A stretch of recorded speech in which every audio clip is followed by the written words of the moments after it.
All right. Welcome to Halitics on Thursday. And Danny, I always forget the date. At least I remember the day. It is a Thursday. Did the same thing with my guest yesterday. So glad to have longtime friend and multi-talented multitasker Danny Cardwell with us. Good morning. Thanks for coming on board, Danny. Oh, thank you, Hal. Really appreciate it, and wish you all the best. And it was easy to say yes to this. You have no clue how the 8 plus 9 years that we've known each other, how much that relationship has really helped me in my personal and professional life. So it was easy to say yes. Well, I got to figure out how I can help myself next. So having you on board, it's great that, I'm glad you're enjoying success. I'm still struggling here, but I said multi-task, and thank you, by the way. That makes me feel I'm blushing. I don't know if you can tell. You can see the red. You can see the red there. Thank you. So I said multi-talented, and when we first started talking, I was super impressed with your writing. That's why I reached out to you. You were writing on a site where you still blog. I don't. I've been just got they drummed me out of there. I could still write, but it's just too I negative. actually don't do that either. It's been about 3 years. It was Kobe Bryant's passing when I stopped blogging Yeah, there. you got some heat for that column, as I Yeah. recall, and welcome to the club. Because they really didn't take to me. But be that as it may, it was great because it introduced us to each other. So that was a positive. You were then moved on to doing radio as well as writing, and now showing in yet another field, video and photography at Chromatic Expressions in beautiful Bath County, Virginia. Tell us about your new business. So 3 years ago, during the middle of the pandemic, we started to think about life and what we really wanted. And prior to the pandemic, my wife had had a tumor removed from her head. She had brain surgery the day after Christmas in 2019. So we started our pandemic preparations a couple months before everyone else. By March was when the pandemic hit. So we really were thinking about our life, what we wanted to do, and photography had sort of always been something that was part of my life, something me and my mom shared, a passion. And I really just doubled down. And during the quarantine, we went out pretty much every day and we put in the work, just to take it from somewhere that it wasn't a hobby, but that it could be a viable business. And so during the middle of the pandemic, we started a business when there was no weddings. The major, the Omni Homestead tourism and traffic and travel was ceased in our county. And during that time was when we started a photography business, actually getting ready to celebrate 3 years next month. It was one of those things where it didn't make any sense at the time. And I thank God that we were able to do it, and because it's starting to benefit our family now. Well, I put some of the pictures that are at your website, chromatic expressions dot photography. Don't want to forget that, chromatic expressions photography.com. And right now, I just wanted to get them as big as I could. I just selected a few, cut and pasted them onto the screen there, Danny, because they sort of spoke to me. And I think people can get a sense, but you really have to go to the website and get them in high def. You can't get it from this video. But you can see how beautiful Bath County, Virginia is. And some of the expressions are very, very evocative. The top left, the four men in the braces, the jeans, and of course the man getting married there. I think that's a really great picture. I like the couple in the cowboy hat.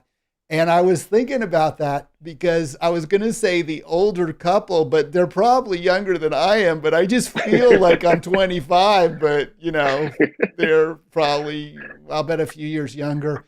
No, Everything I framed can assure you beautifully. they're older than you. Well, then They're a little older than you. they look Yeah. good. They look better than I do. Then that's even worse. Maybe I don't know. Maybe that's even worse. Um, They were actually, that couple was celebrating 35 years of marriage, I believe.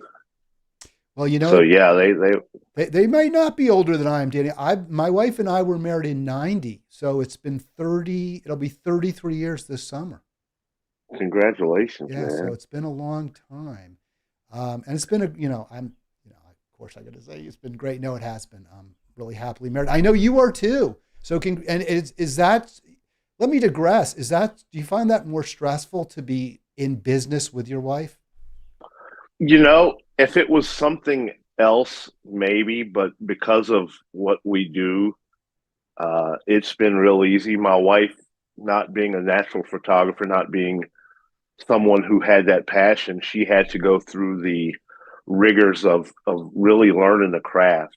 And that part of it was the work for her. But the part that wasn't the work is that she's always had a very personable uh, personality. She's made people feel so comfortable and welcome. She's worked weddings, wedding organizers. She's organized several weddings. So she's been on that part of the wedding business. And so it was just getting the camera in her hand.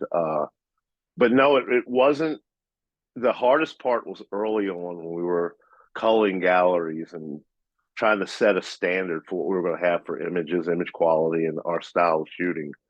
When she saw how I was editing photos, it made a lot of our issues a lot easier because she saw I was just as tough and strenuous on my edits as I was on her photos. And so, that part, that consistency made it easy. And now when we can get out, do a job together, like this past week, we had a engagement shoot.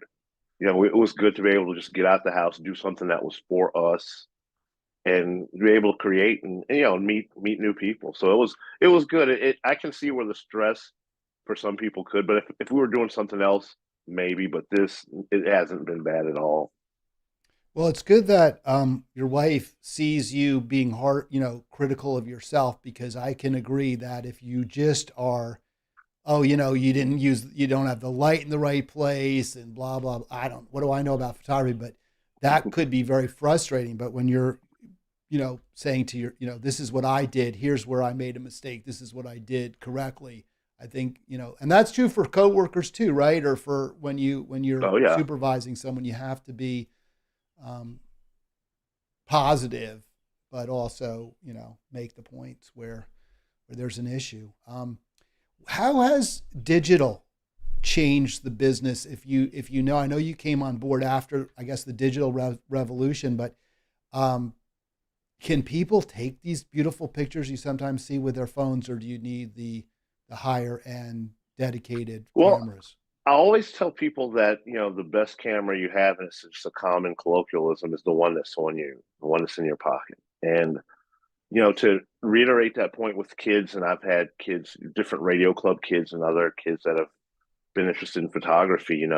They've got it in their mind that they can't take a good picture without the newest technology. And I always tell them to get a National Geographic from start at Korean War, start at the Vietnam War, and look at those pictures and realize that those photographers were taking those pictures under duress with technology 50 to 60 years old.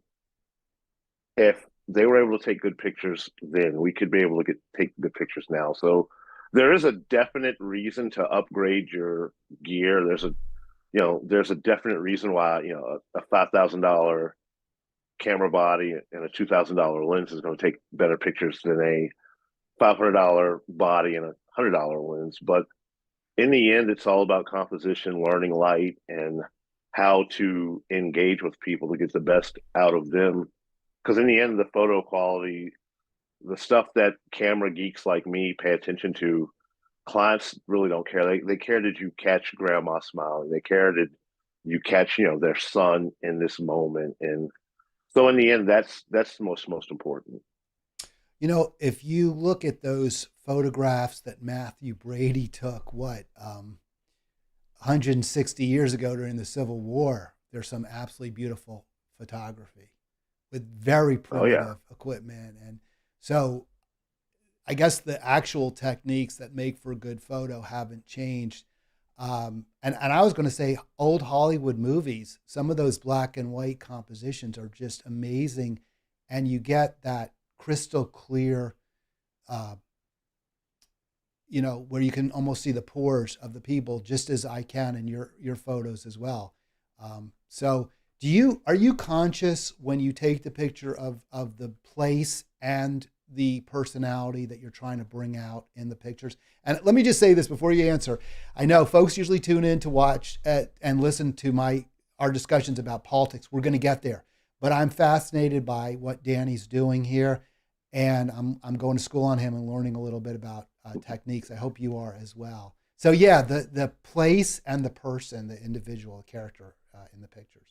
Well, so for some people, we'll have clients that are more outdoorsy, more rustic. They want to get the scenic beauty of the county. They found a lake or a spot on one of the overlooks, and they like a mountain range. And so that part of it, you really want to capture what they want in the moment, but at the same time, the background is meaningless if we can't bring out something that is your personality. There's a old saying in photography said, a color picture, you're taking a picture of the person's clothes in the background, but when you take a black and white picture, you're taking a picture of their soul.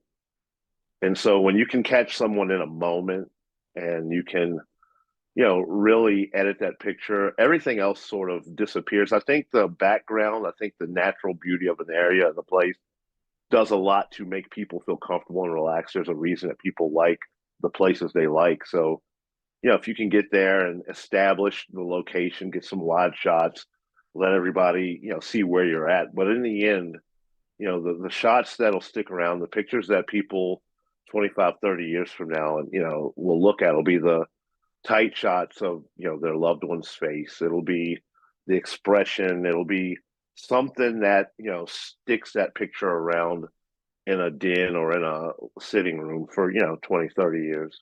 That's what we go for. Well, you really achieve it. So congratulations, and again, Thank you. It means a lot. best luck with your new venture. I know you've had a lot of success in media, and this is clearly related to the media as well, visual as opposed to audio. Maybe we'll talk about the decline of traditional media, but I do want to give a quick, I guess, just a moment to remember the great Tina Turner, and we were talking about this just briefly. I used to do this all the time on my radio show, Danny, where I would announce when artists that were important to me in my life died. I would always discuss them. I haven't really done that, but as I meant so far on the live stream, but as I mentioned, it's really sad. All the original rockers are pretty much gone or going. Tina Turner started very, very young as a teenager. She was in the 50s. She was a recording artist as early as 57. So she was there at the beginning of rock and roll. And I certainly remember seeing the movie. My wife mentioned the Angela Bassett movie, What's Love Got to Do with It? Couple of just quick memories of Tina Turner. And if you want to say anything, please do. I first sort of became a fan when I was studying in England for a semester in 1984. She is huge in Europe. I think she was much bigger there. That was about the time when Private Dancer came out, but she had been working with Rod Stewart. She had worked with The Who, and she was very, very big in England at that point. And so I kind of learned about her because I was there as opposed to the United States. Then the movie with Bassett came out, and she became more popular here. I remember her saying about the Rolling Stones, too, because I mentioned she was big in England.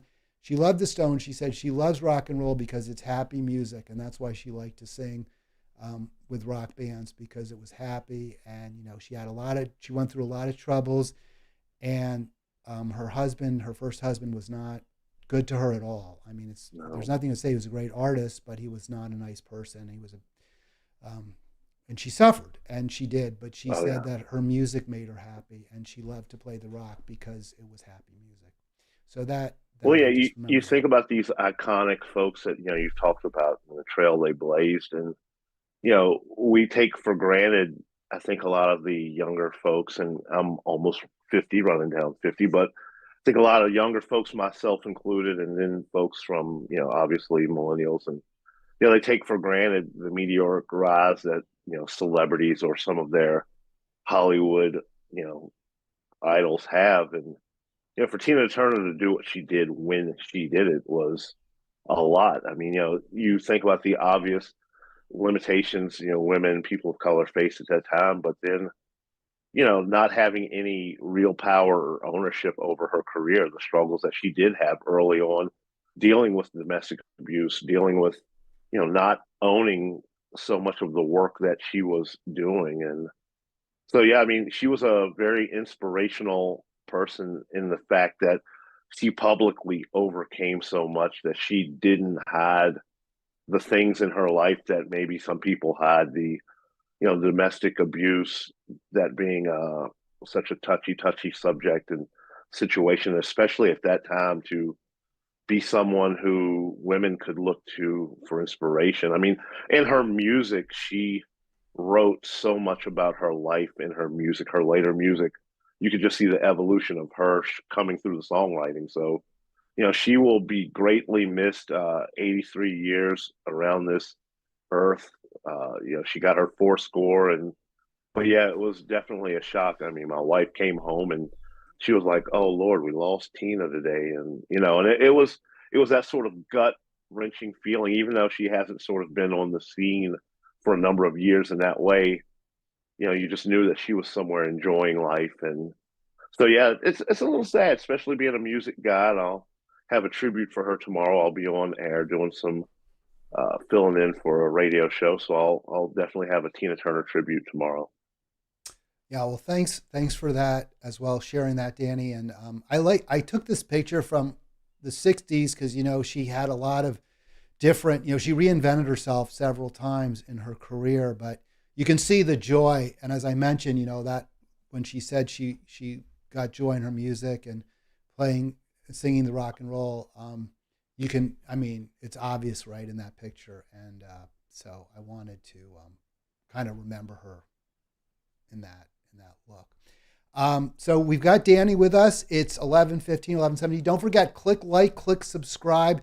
Vernon did me a huge solid yesterday. He said he promised me we'd get to 100 subscribers, and we did this morning. I was going to take a screenshot it, so I'm excited about that. Next stop, 1,000. That's going to be a longer road. I hope it isn't. Maybe not, because they say it's exponential. But that's the goal. You remember me from radio. I loved radio, Danny, and I'm starting to really get into the video too, because you can do more with the slides and show stuff on the screen as well. But No, I'll tell you, the maturation of the show and being on, and you know, it really, like I said, when I started doing this, I was a full-time butcher at a supermarket, and I was writing. And at one point, I was working three jobs during the summer tourism seasons. My friend owns a restaurant, still owns it, and I would work a couple nights a week at his restaurant, and it was very beneficial, very helpful. When my wife's health issues came up and she had to have the brain surgery, I knew that that was going to be the last summer I would be away from home that much. So the photography avenue really opened up an avenue for me to be able to purchase some of my time and to be able to be home and to be in the house. And so, what you've done and what being on the Hal Ginsberg show, it gave me a level of gravitas in the fact that someone else outside of our little area was paying attention to anything I was writing or saying. well, you mentioned to me that you had been working as a butcher, and I did say you're multi-talented, so that's another skill. I didn't want to mention it without you bringing that up because you're not doing that profession. But I always said, and I remember getting into arguments with more conservative people, that all work, and some people might look down. I never would, but just to say all work is dignity. And I think we have to treat all workers. That was something Dr. King's message was too, right? Every worker, it Oh, doesn't yeah. matter whether you're cleaning the floors or you're the surgeon at the hospital where the floors are being cleaned, both are crucial. And we have to get to that place. And, I do want to talk about politics, but the thing about the butcher, I remember we would talk on the air sometimes, and I would hear that meat cleaver smashing into the board, right? The board where you were like breaking. Now I never heard that meat cleaver. I don't know. What did you do? Put Well, like a here's what I'll muffler tell on you. it or something? Here's what I'll tell you. Yeah, I really did enjoy that and the opportunities of skill that it was. I mean, the ability to go anywhere in the world and have a skill set that's in demand. It was something that I took pride in, and it the I hated leaving. but the opportunity in radio was, I just felt like I had to jump and take the next step for me. And, it was the best decision I made. Actually, the interview process, if you remember how I was interviewing for the job, I called you up and was getting some, Cliff's Notes versions of answers and stuff they might And be you still looking got the for in the job. interview. You listened to my Yeah, advice. I oh can't yeah, believe it. You must have really been qualified if oh they, yeah. if my guidance didn't totally throw you out of the job. But no, Well, that's a June beautiful 1st will story. be 7 years. June Wow. 1st will be 7 years in radio. And So are yeah. you the manager or what are you, the night manager, the assistant manager? What's your So title there? I'm the I'm the director of underwriting and station coordinator for WCHG. I also do the social media marketing. And so in a small station, and this, you wear several hats. And so that part of it, it's just been an education, learning all through the system and trying to develop your own style, your own way of being on air, and at the exact same time trying to stay true to the origins of the corporation company that you're working for. So it's been an education for sure. Do you want to share the call letters? Because we talked about promoting your business, but however you feel Well, comfortable about that. If you don't, we won't. well, I'm a station coordinator at WCHG in Hot Springs, Virginia, and I do the underwriting. I do social media marketing. We're a network of stations, so my show broadcasts over 7 stations And it's music. throughout It's a music Virginia and West focus. Virginia. Music focus. So my Wednesday show is a gospel hour from 10 to 11, and from 11 to 12 is country. Wow. Then I fill in all over the network as we need with with different airtime. So I've filled in morning drive show, afternoon drive. We have a lights out jazz show that's one of the top 50, one of the smooth jazz top 100 lists. We're one of the stations that actually reports and helps set up the smooth jazz top 100. So I've been able to delve into jazz, bluegrass, rock and roll, the R&B soul music I grew up listening to, and so it's been a opportunity to grow in music, meet some people I maybe would have never met, and do that. So it's been an education, I guess. So how is I mean, I've been out of radio for a while. In a rural, and I understand ratings are down. In the most profitable station on the country, I understood, was WTOP here in Washington D.C. area. They're cutting back. They're cutting salaries. Many stations are, if they're not going dark, they're going to some kind of paid format. In rural America, is radio maybe a little more robust? I would think possibly so, because less money and less competition from other media sources. Well, for us, what sort of makes us unique, and is that we are sort of the sole source of daily local news. The newspapers in the area. Uh, we're 2 states. We're talking about 3 counties that encompass this listening area. So between the newspapers and the counties, there are none of the papers that daily news.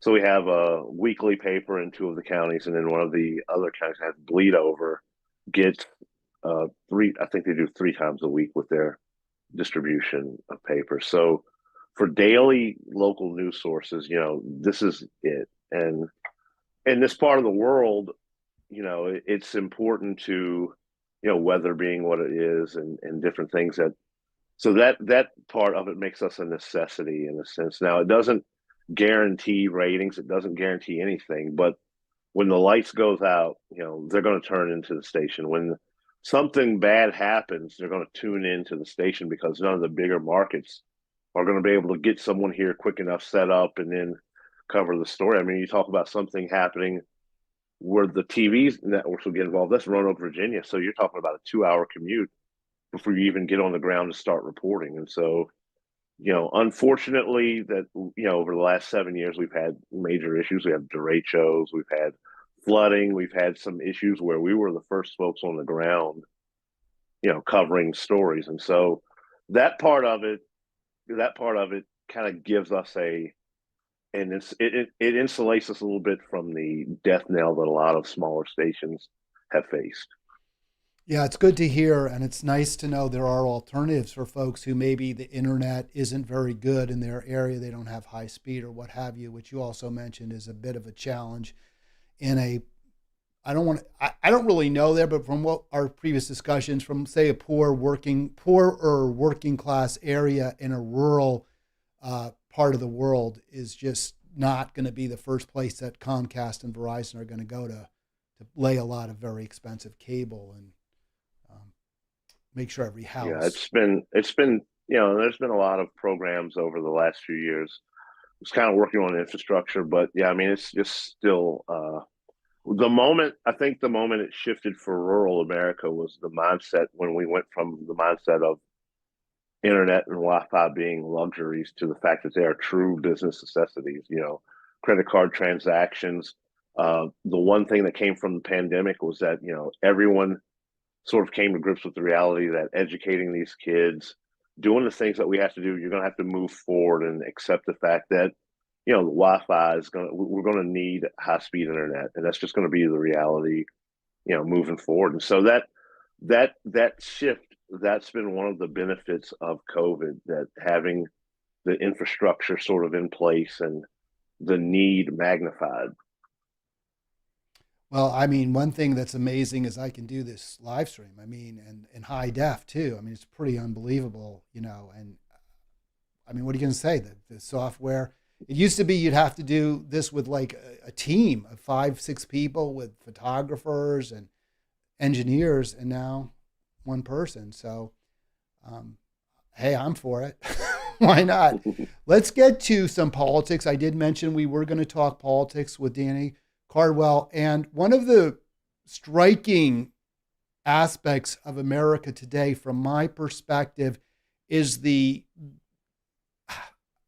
I guess, how divided we are in many ways as a country. And you hear a lot about, I guess, the racial divide. I talk a lot about class divide. There's also, for sure, the urban rural divide. And also, I think the resentment that folks who aren't, what do you want, whatever term you use is going to sound partisan, but who aren't considered, coastal elites or aren't in a big city like Chicago, which isn't on the coast, but obviously a lot of institutions, how they react to what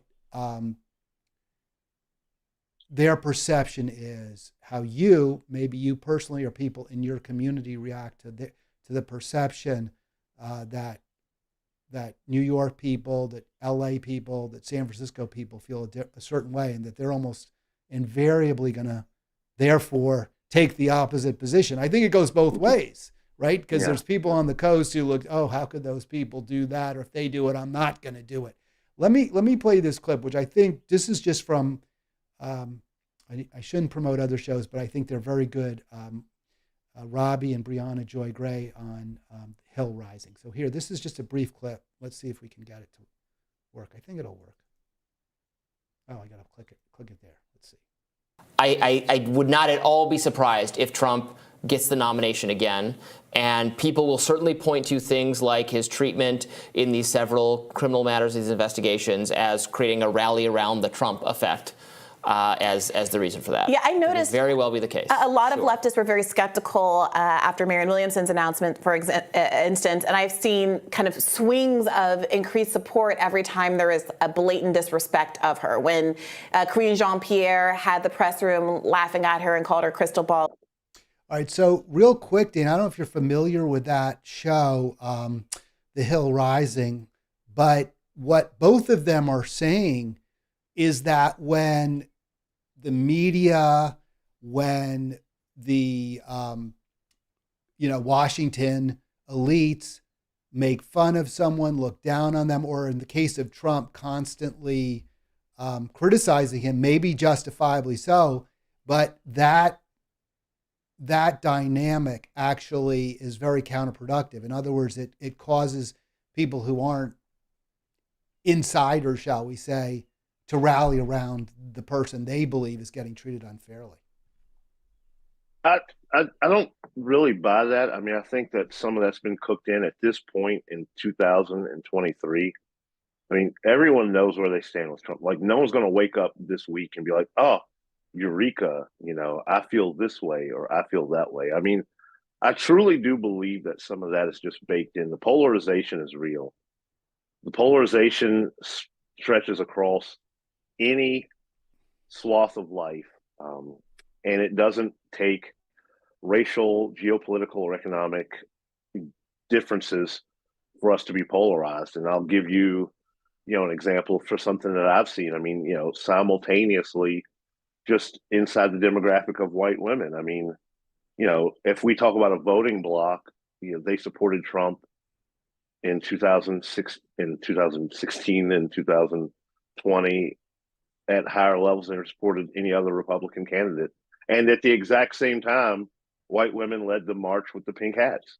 Like, the polarization doesn't, that's obviously political polarization inside of one, racial demographic, but it doesn't need the economic component. It doesn't need, there's so many issues that people feel so strongly about that any sort of one of those issues is enough to light the powder keg. It's really a tough spot to be in, because living in a smaller rural area, I see people who've had relationships for decades, established relationships, people whose children went to school together, grew up together, who no longer speak, who literally look at each other as though they are the enemy.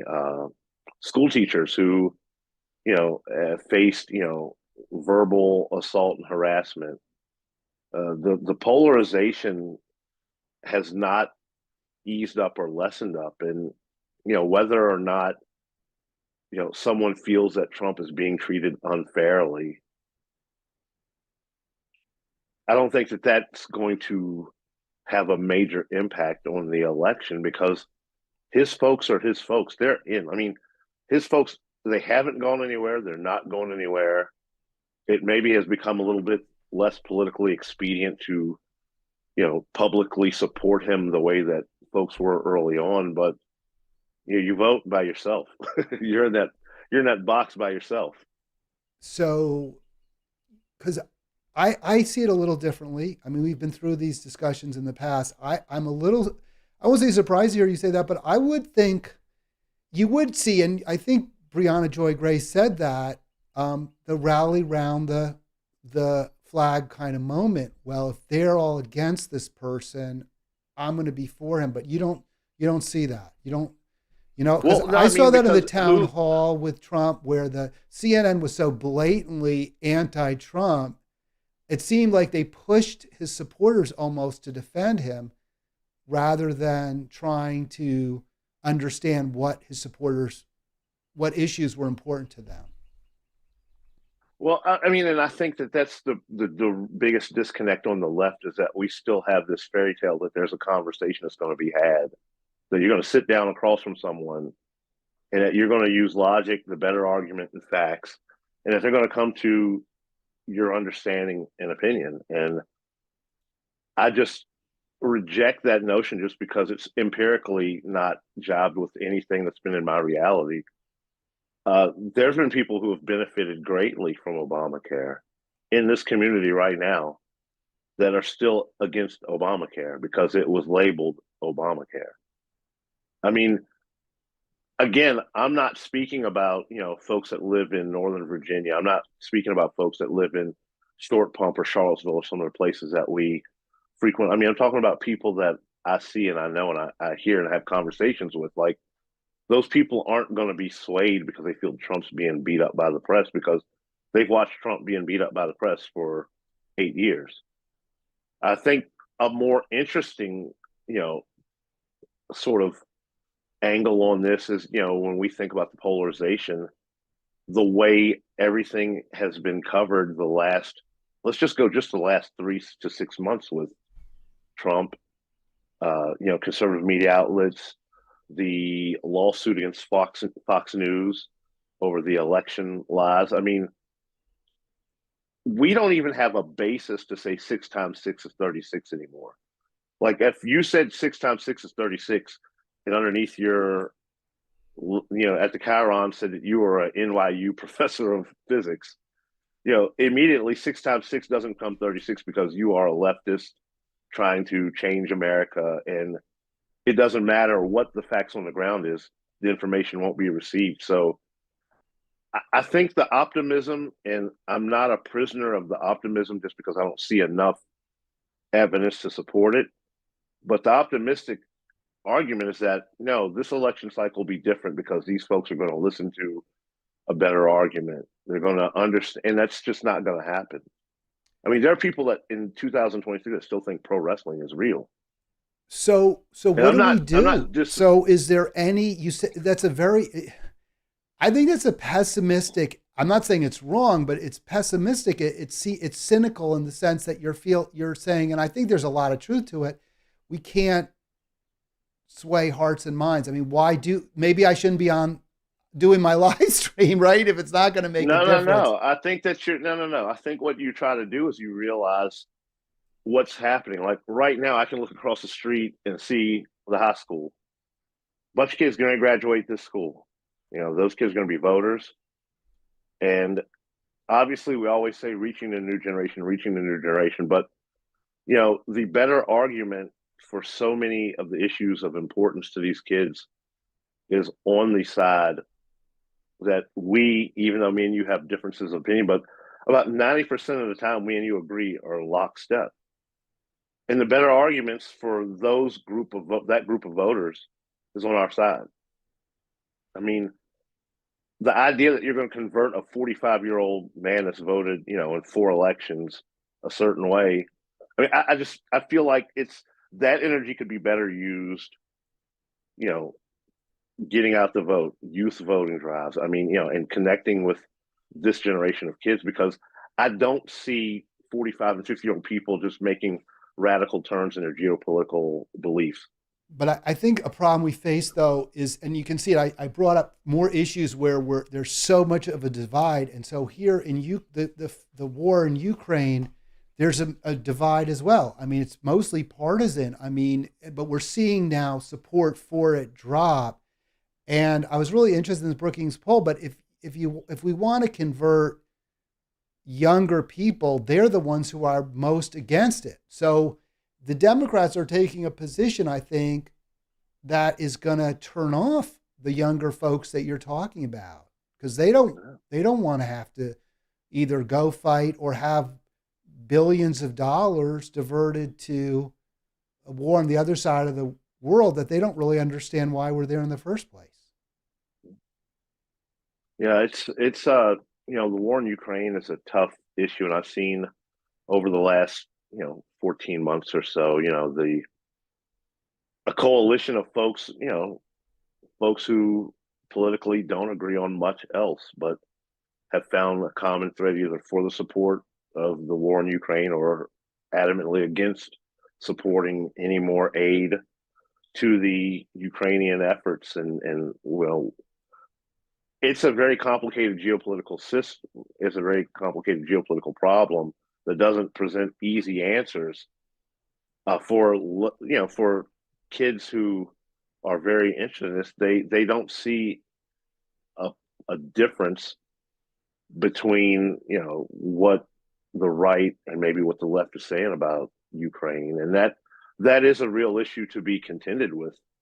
As far as the social issues in our country, as far as domestic issues, I would say that for probably 60 to maybe even 65% of the younger folks that I encounter that I deal with, they're sort of lockstep in with what's going on, and even though in this rural area, you don't see as much of the diversity in life as you do in other places, there's an awakening of young people that, they're not the only people in the world, and that what truly happens to someone else affects them, and, to pursue liberty, life, and, the promises in our founding documents, that those promises should be available to everyone. So, I think that the domestic issues obviously are a point with emphasis. If I were, running a campaign, if I was trying to run for office, those would be the issues that I would hit on, and not to the point that they're repetitive, but show transactionally how life has gotten better for people who find themselves on the outside looking in. You're watching Halitics with Danny Cardwell as my guest. Of course, I'm Hal Ginsberg. If you want to call in, I'll take a few calls. I'd love to talk to you. 240-363-7190. Don't forget, and we've only got a few more minutes left, so if you want to call now. I know most folks watch. This is frustrating for me because I've always wanted that dialogue with listeners. Danny, that for me is very energizing, actually, and very. I hope it helps me become better and smarter and more informed, but it's different. When you do the videos, people watch when they want to watch, and that could be at 3 a.m. It could be in 2 days. The numbers do keep going up, so my earlier videos have much more viewers because people, for whatever reason, discover them.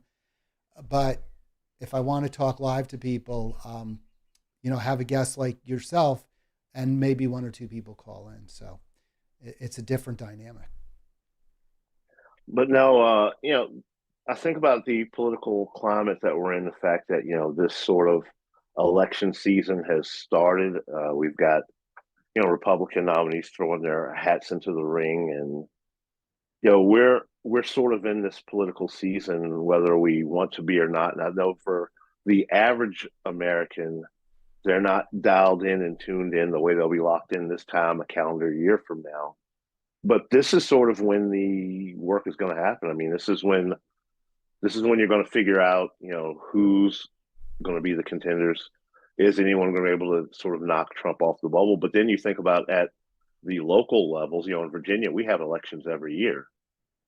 So, we don't get that sort of stagnant break that some people take away from politics. Like, you've got to be focused every year. My wife before her surgery, she was the election chief at our voting precinct.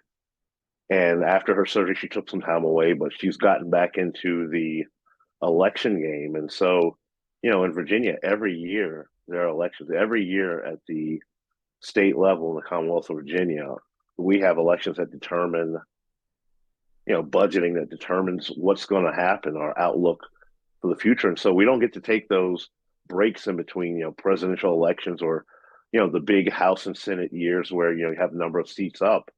We sort of have to stay focused and stay diligent on the ground. And the advantage Virginia's of that an is that odd year state, right? Odd year election state. So your governor race is right after the presidential year. So you brought up local, you brought up cultural issues. So to play devil's advocate a little bit, I would argue in Virginia, you have a Republican, Glenn Youngkin. He won by basically bashing the Democrats on cultural issues. And I would argue that that's always going to be a powerful weapon on the Republican side. To counter that, Democrats have to be overtly pro-worker. And that will take a lot of the sting out of the cultural attacks. I would argue that, a hedge fund guy or finance guy like McAuliffe, closely tied to the Clintons, isn't the right fit to make the economic arguments, and didn't really. Now, is that fair? Do you accept that framing? Well, I mean, I think about who he ran against, and our governor Youngkin. I mean, very similar background, very similar. Which billionaire was for the people? I mean, it literally, and it came down to that. It came down to which billionaire you believed was for you. So I don't know that the right gets to necessarily have a monopoly on that, because you think about labor unions and what happened in this country to workers and workers' rights when we had strong, robust unions. Who's against unions? Who was the party destroying unions? So the idea that it's just, I think one of the things with politics, and once we've sort of delved into the level that we have, and and trying to see how the sausage is made, is the nuance. I mean, at one level, we understand that nuance is what gets things done. That's what gets a bill passed. Having the ability to pull some votes and get something done.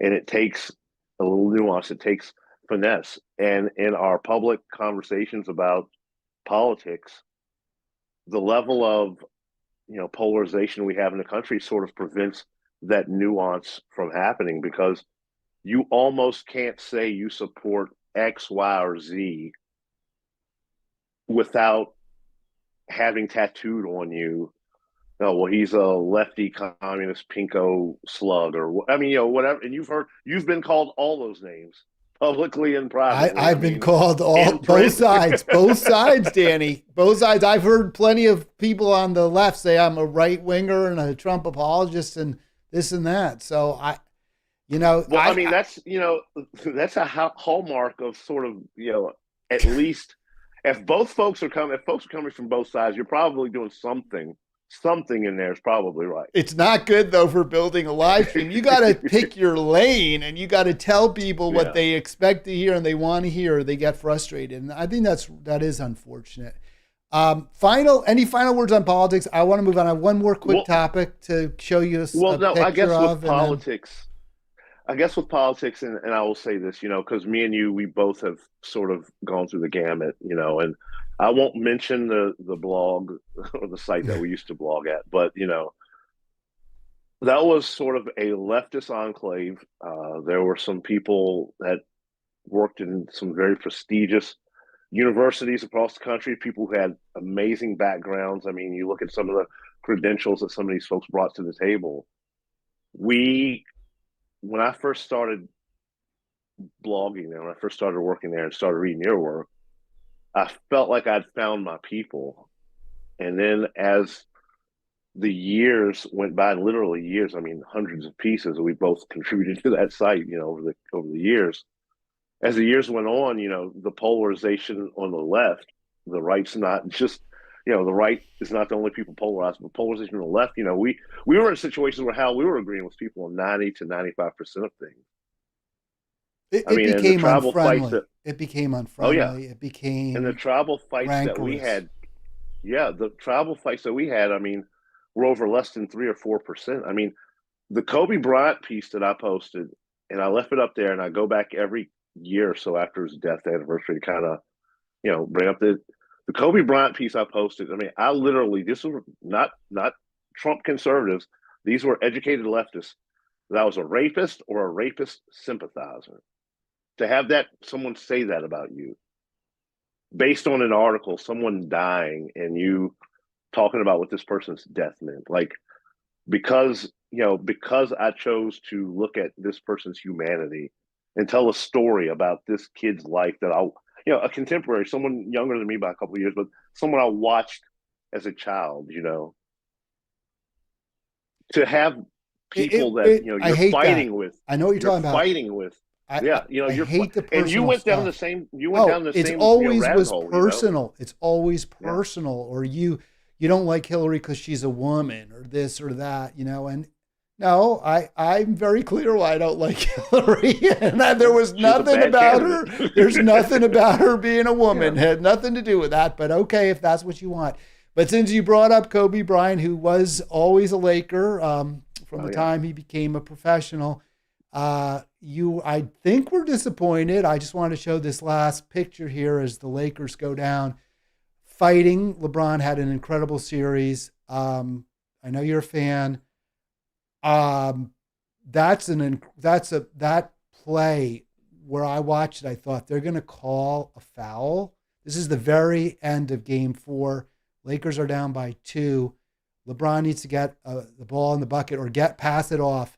And you can see the collapsing on him was just amazing. And Jamal Murray had all ball. It was a great series for a 4-game series. Whoever saw such a tight series, but every game was close. But the Nuggets just were too big, too strong, too young, I think. Oh yeah. Yeah, it was, I'm at the point in life where I feel, how I'm 48 years old, so I feel like I came through the basketball game at a good time. I got to see Dr. J before he was washed up. I got to see Bird, Magic, pretty much all their careers before they had the HIV sort of ended Magic's career, and then Bird had the prolonged back issues. Got to see Jordan all the way through. I got to see LeBron all the way through, and the sports and what they've meant to me, my family, and to us. It's been something. So I root for the old guys, the last guys who are sort of standing from, just from the early 2000s. And yeah, it was a good series. I thoroughly enjoyed every game. I don't know what I'm going to do with my life after the playoffs are Yeah, over. yeah, yeah. And there's a game tonight I got to watch because, Oh, and I yes, told you I'm thank a Jimmy goodness. Butler fan for the Heat. So I think they're all more of a one-man band actually than the Nuggets. The Denver has two superstars playing right now, Joker, and you can see that big brute, right? That big bulky guy in the 15 who was too much for them, really. But so The was Jamal dad Murray. bod God. Well, he can't, he does dunk sometimes. He doesn't, I don't think he tries not to. He'd rather just sort of like No. flick it in there. But I think it's um, just landing on those feet with all that weight. I think it's a business decision. he has a great body for basketball, though, because he's so thick. He never gets injured. He's one of those guys. I don't know that he ever misses games because he doesn't jump. But then he's got, I don't even want to say it's Batman and Robin. He's got his whatever, his A2 or whatever choice there, Jamal Murray. When those guys are hot, like when they didn't win it before, it was because Murray was hurt. It's tough to have a guy 7 foot who can bring the ball up court, and then when he can drop it off to a guy who can do just beat you off the dribble, beat you off the pick, and the other guys can all hit their threes. I mentioned that to you too. That LeBron, and I was really impressed. I think he's always classy, but he really took it to the next level. He was asked the post game, "Why'd you lose?" He said, "Hey, we never played a team like this." Yeah. And it's one of those things that it's really tough. The MVP race the last few years, and the way Joker, Embiid, and Giannis have sort of competed for the title of They who's the best big separated, man, right? and They've clearly you separated know, themselves, I think. and I think that Embiid, his poor performance in the playoffs, has maybe dropped him below Joker and Giannis. I think that Joker and Giannis are by far the elite. And then I'm interested to see what this Wembanyama kid is going to do in a couple of years from France. I mean, I think it's going to take him a few years to get his grown man body, but I'm interested to see what this kid's going to bring to the table. So the four names you mentioned, they all have one thing in common: they're not Americans. No, It's no. a international sport. Is that a problem that at least at the very top, and you can throw Luka Doncic in there too, the top 10 players in the league, probably more than half or at least half are from Europe or I guess Canada. Africa. Canada, right, Yeah, because yeah, Jamal Murray's from Canada. yeah. Steve Nash was from So Canada. And then Embiid is, I the believe, African. Giannis is yeah. Greek. Um, So it's the I think the bigs. So the international game, what the international game I think usurped the American game was the big man training. The way that bigs are, you know, sort of defined by their position in European basketball, because it's not enough to be 7 foot and be a rim protector. You're going to have to handle the ball. You're going to have to pass the ball. You're going to be called on to shoot the ball. You have to be proficient at scoring, delivering the ball, and fundamentally sound. And so I think that for big men in our country, that they were sort of behind the eight ball offensively. There were guys that they were athletic. They were attacking the paint. They could dunk, block shots, and they did all the stuff you want running the floor. But in the half court set, they were maybe a liability. I don't have to trust him. He can't shoot. I don't have to guard him. I can double team, pack the lane, because he's not going to be a threat outside. And the European bigs are, and not just European, because it's not just Europe, but the way bigs have been, sort of cross trained from a very young age. They got guard skills. We saw it. Dirk. I mean, and there's been a number of guys that have come over. I mean, Arvydas Sabonis was a great passer. His son Demitis, was an Indiana Pacer and now Sacramento King. But so there were bigs that were always able to handle the ball and pass. But I think what Jokic does, to his credit, is his threat of scoring is so great. The passing, he can dissect you you can run your offense through him. You can put him in high screen and rolls, let him make the decisions at the top of the foul line, extended with the ball. And then you have to account for the fact that he can let that thing go. He can spin it. He can straight up shoot it. And well, that's what LeBron said too. He said you can play perfect defense on this guy, and he's going to put the ball behind his head, Larry Bird style, and you can't block it, and it's going to go in for a three. But the advantage, if you have a guy that big who can pass, also, when we're talking about this, is like he's on top of the mountain looking down, so he can see everything. Whereas a 6-foot guard who may be even more skillful with a ball, but they can't see over everyone. There's 7-foot guys blocking their vision, but Joker can drop that off to Murray or KCP or Gordon or whoever's cutting, and but all these guys, I mean, their levels are off the charts. I mean, I see passes that Jimmy Butler makes, and and the other thing that they do, and so bring Butler into this too, and Joker too, and maybe and this was a conversation with Shaq. Shaq was like to Joker, he said, "I never pass the ball. You give me the ball, I'm going to just shoot it." Whereas he says, "You're passing the ball," and they were saying the same thing with Butler. These guys, they're so unselfish. It is a little different. I made the point, I thought MJ Jordan totally, like, I loved Bird and Magic. I did. I thought they were the all that. But Jordan was a different cat, man. He was athletically superior to either of those two guys by a significant margin. Yeah. Oh, yeah. But now you have guys who are the athleticism. Joker's not athletic like that, but the other skills. I mean, Bird couldn't dribble. I mean, Bird was a great passer, but he couldn't ball handle like Joker ball handles like Magic, but he shoots and passes like Bird. I mean, it's a different. It's a different. I mean, and Butler so unselfish. I mean, he just wants to win. He's had his problems with other teammates because he was demanding more from them than they were willing to give, not than he was. So that's one of the things I love about Miami. They're two teams that are team first all the way, both of them. Well, I think that, the Heat culture, that was the perfect place for him to go because, in Philadelphia, that situation and, not knowing what the future is going to come, Doc Rivers losing his job last week and, James Harden's future being uncertain. But the fact that, Jimmy Butler was in Philadelphia and wanting to, make a deep run, wanting to be there, wanting to, and, things fell apart the way they did, but, Miami's the perfect landing spot. But the one thing that these two superstars have in common, and, let's not put Boston away too quick because God knows, Boston, right. If anybody could come back 0-3, we've seen the Red Sox do it, and it could be the Celtics team. But I was thinking the exact same thing today. Absolutely. My son's like, oh, no, gentleman's sweep. I don't know about – they're back in Boston, and they win that. Yeah, it's a little tough. But I hope they don't. Not because I don't like this. I like those guys, but I feel like I don't think they deserve it. I don't like the way they play as much. I think it's a ISO, more of an ISO game. It's not that free flowing. So.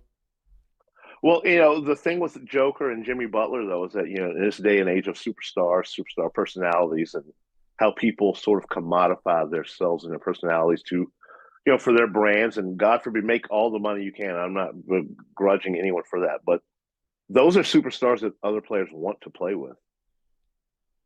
Like, other guys want to play with those guys. Like, they want to play with them. And so, seeing the success that they've had, and in Denver, it's a tough market in the sense to get free agents to. And so seeing them have this kind of success it's been really good. And I'm looking forward to, a healthy finals, hopefully get 6 or 7 games, something that'll prolong the stagnation of not having any action for sure. I'm sure your wife is looking forward to more free time. I have to, I leave the house because Mindy likes to watch her shows. And so I'm like, you can watch them and I'll just, find somewhere else. But hey, it was great catching up, Danny. Let's call it now. It's been a solid hour. I know we could go on all day. I do want to thank you again. Hopefully we can do this again soon. Thanks again. Thank you, man. You are my brother, and I wish you all the best. And I'll do the best I can to help you, man. Tune into Halitics on YouTube. Thank you, Hal. Really appreciate you, brother. Right back.